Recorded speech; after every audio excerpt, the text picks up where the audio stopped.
ఈ ఫోటోలు పిచ్చేటబ్బా.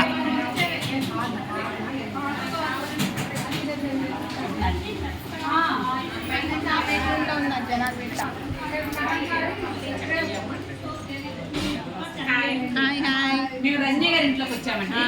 ఇది చాలా బాగుందండి. నైస్ నైస్, చాలా నైస్గా ఉందండి. ఇల్లు చాలా సాగుంది. కబోర్డ్స్ చాలా బాగుంది. కబోర్డ్స్ మాత్రం మెయిన్ చాలా బాగుంది. ఎందుకంటే ఐరన్ కబోర్డ్స్ చెదలు రావాలి. అది మెయిన్ ఏంటంటే